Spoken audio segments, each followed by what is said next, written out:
ሳምሶን 21 በዛሬው ዕለት የምናየው አንቲፓርተም ሄሞሬጅ ወይም ኤፒኤች ወይም ደግሞ ሌላኛው በአማርኛው ቅድመ ወሊድ ደም መፍሰስ ምን ማለት ነው የሚለው እናያለን። እንግዲህ እንደ ኢትዮጵያ ጤና ሚኒስቴር አማካኝነት ምን እናደርጋለን?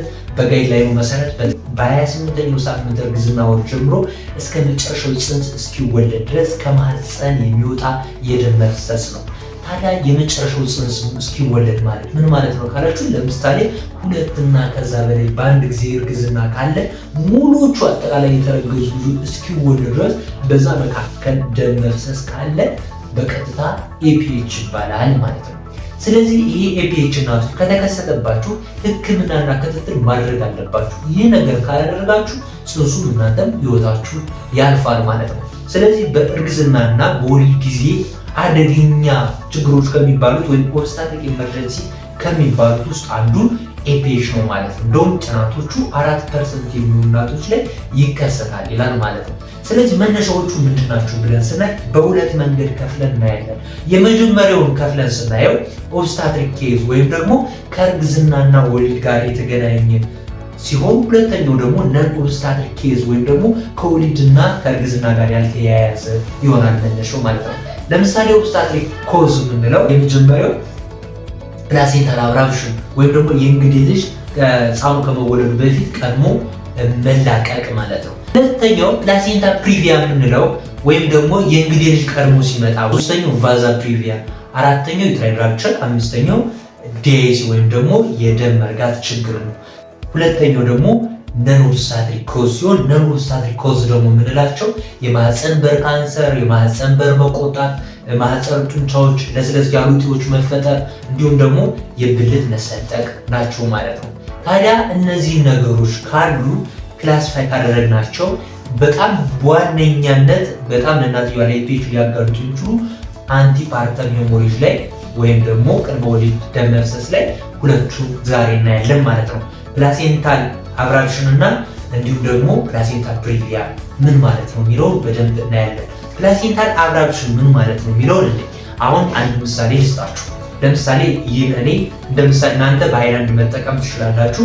ይህን እንደ ማህፀን ብንወስደው፣ ይህን እንደ ማህፀን በር ብንወስደው፣ ይህን ከስር ማለት ነው አድርጋችሁ የፈንደስ የማህፀን ፈንደስ ቢሆን ከዛ ይህን አንድ ምሳሌ ልስጣችሁ።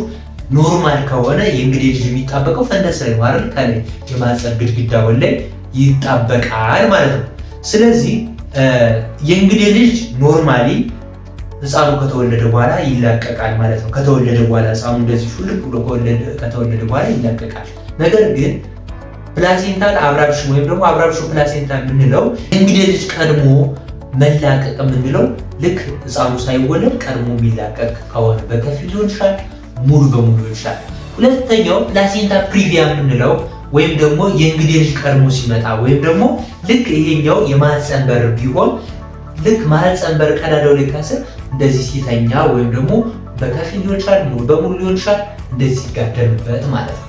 ተረድታችሁኝ? ስለዚህ ኖርማሊ ከላይ ፈንደስ ላይ ነበር የሚሆን፣ ግን አብኖርማል ሲሆን የት ላይ ይጋደማል? እዚህ ላይ የማህፀን በር ቀዳዳ ላይ ማለት ነው።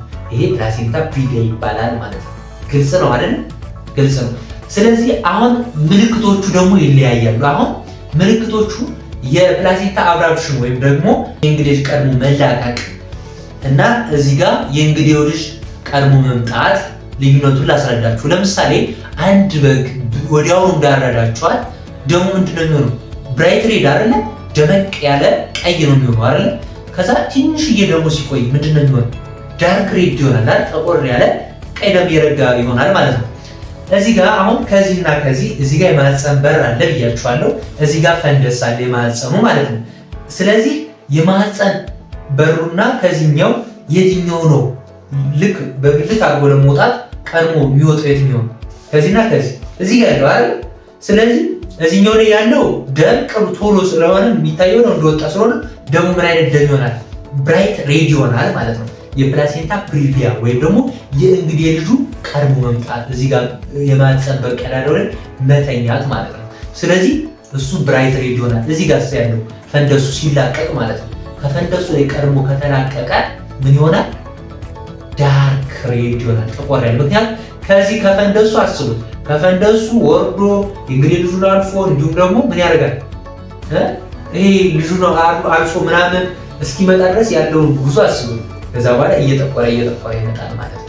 ሌላኛው የምንለይበት እንግዲህ ይሄን ተረታችኛል። ሌላኛው የምንለይበት ደግሞ ይሄ ፈንደስ አይደለ ከዚህ ላይ መላቀቅ ነው ያለው። እዚህኛው ላይ ልክ የማህፀን በሩ ላይ ያን ያህል የሚያም ነገር የለውም። እዚህ ጋር ግን ቆዳን እንደበላት ነው የሆነ አተቻርጎ የነበረው ሲላቀቅ ፔን አለው ማለት ነው በጣም። ስለዚህ ፔንለስ ወይም ህመም የሌለው ብራይት ሬድ ከሆነ ነው ምን ማለት እንችላለን ፕላሴንታ ፕሪቪያ። ነገር ግን 100% ኮንፊርም የሚያደርግልን ምንድነው ካላችሁ አልትራሳውንድ ነው ማለት ነው። አልትራሳውንድ በትክክል ያሳየዋል። እዚህ ጋር ግን ጥንቃቄ ማድረግ ያለባችሁ ፕላሴንታ አብራፕሽን ከሆነ አያሳይም።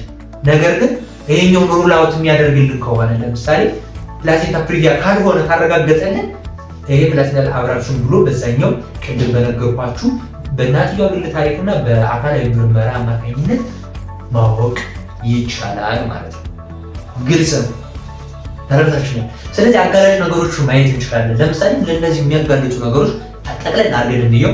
ለኤፒኤች የሚያጋልጡ ነገሮችን ስናይ አንደኛው የእናትየዋ እድሜ መጨመር፣ ለምሳሌ ከ35 ዓመት እና ከዛ በላይ ሲሆናት፣ እንዲሁም ለምሳሌ ከዚህ በፊት የኤፒኤች ሂስትሪ ካለባት ወይም ደግሞ ከዚህ በፊት የደም መፍሰስ ታሪክ አለባት በእርግዝና ጊዜ ማለት ነው። እርግዝናው መንታና ከዛ በላይ ከሆነ፣ ሁለትና ከዛ በላይ የወለደች ከሆነች፣ የደም ግፊት ካለባት፣ ብዙ የሽርቷ ካለ የሽርቷ ቀድሞ ምጥ ከመጀመሩ በፊት የሚፈስ አይነት ነገር ከሆነ፣ ከዛ በተጨማሪ ደግሞ ማህፀን የተጠረገ ከሆነ፣ እጢዎች ካሉ የማህፀን እጢዎች ካሉ፣ ኢንፌክሽን ካለ፣ እነዚህ ነገሮች በቀላሉ ጽንሱን እንዲህ ያደርገዋል ኤፒኤች ዲቨሎፕ እንዲያደርግ ያደርጋል ማለት ነው። ሌላኛው ለምሳሌ ኢንፌክሽን እንዳለ ብያቸዋለሁ። ሌላኛው ደግሞ የእንግዲህ ልጁ ትልቅ ሆነ፣ ለምሳሌ ለፕላሴንታ ፕሪቪያ አንዱ ሪስክ ፋክተር የእንግዲህ ልጁ ትልቅ መሆን ማለት ነው። ሌሎችም አሉ እዚህ ጋር ጥርምጥና አድርጌ ነው የነገርኳቸው ያሉት። ስለዚህ ኤፒኤች በሚያጋጥማት ሰዓት በቀጥታ አይደለም ቤቷ ይሁንና ጤና ጣቢያ ላይ ራሱ ኢሚዲየትሊ የሚያስፈልገውን ነገር ተደርጎላት ህክምና ተደርጎላት በቀጥታ ወደ ትሄዳለች፣ ወደ ሆስፒታል መሄድ አለባት። ሙሉ የደም ምርመራ ማድረግ አለባት። የአልትራሳውንድ ምርመራ ታደርጋለች። ሌሎች ዲአይሲ ወይም ደግሞ የደም መርጋት መኖር አለመኖሩ፣ ኩላሊት ላይ በተለይ ያሉ ነገሮች ምርመራ ይደረግላታል። ደግሞ ለምሳሌ በጣም ኢምፔሸንት ሆና ወይም ደግሞ አልጋ ይዛ ሆስፒታል ላይ ሃይ ሪስክ ፔሸንት ተብላ ማለት ነው በቀላሉ ክትትል እንዲደረግላት ይደረጋል ማለት ነው። ስለዚህ አሁን ህክምናው የሁለቱ ይለያያል። ለፕላሴንታ ፕሪቪያ እና የፕላሴንታ አብራፕሽን ይለያያል ማለት ነው። ለምሳሌ ፕላሴንታ አብራፕሽን ከሆነ እንደ እናቶች ይለያያል። ለምሳሌ ከእናት ይለያያል ማኔጅመንቱ። አንደኛው አመጣል እንድትወልድ ሊደረግ ይችላል። አንደኛው ደግሞ በኦፕሬሽን ልትሰራ ይችላል፣ ወይም ሲዘሪያን ሴክሽን ሊሰራላት ይችላል። እንዴት ካላችሁ ሲዘሪያን ሴክሽን የምትሰራው የሆነ ኮንዲሽን ካለ ማለት ለምሳሌ ህፃኑ ወዲያውኑ ሲታፈን፣ ጽንሱ አተነፋፈሱ ወዲያውኑ ቢቀንስ፣ ሌላ ብቻ ለእናትየው አስጊ የሆነ ኮንዲሽን ቢመጣ ሴስ ልትገባ ትችላለች። ይህ ከእናቶች እናት ይለያያል። ፕላሴንታ ፕሪቪያ ወይም ደግሞ እንግዲህ ልጅ ቀድሞ ከምታገኝ ምንም ሌላ ኦፕሽን የለም፣ ኦፕሬሽን የሚሰራው በአልትራሳውንድ ሙሉ በሙሉ ኮንፊርም ይደረጋል 100%፣ በቀጥታ ኦፕሬሽን የሚሰራ ማለት ነው። ስለዚህ የሚያጋልጡ ነገሮችን እንደዚህ ካየ ሌሎቹ ነገሮች እንግዲህ ህክምና ማድረግ በጣም ወሳኝ ነው። ዋናው ግን የአንዲት እናት አንቲናታል ኬር ማድረግ አለባት። በተለይ ገጠር እናቶች ላይ ይሄን ነገሯቸው በቃ በደንብ ክትትል ማድረግ አለ። በጣም ብዙ አሁን ከዚህ ጋር ተገናኝቶ የሚመጣ ኮምፕሊኬሽን አለ። ለምሳሌ ፖስትፓርተም ሜሞሪ ወይም ድህረ ወሊድ የደም መፍሰስ ሊኖር ይችላል፣ የደም ማለት ሊኖር ይችላል፣ ጽንሱ ሊጠፋ ይችላል።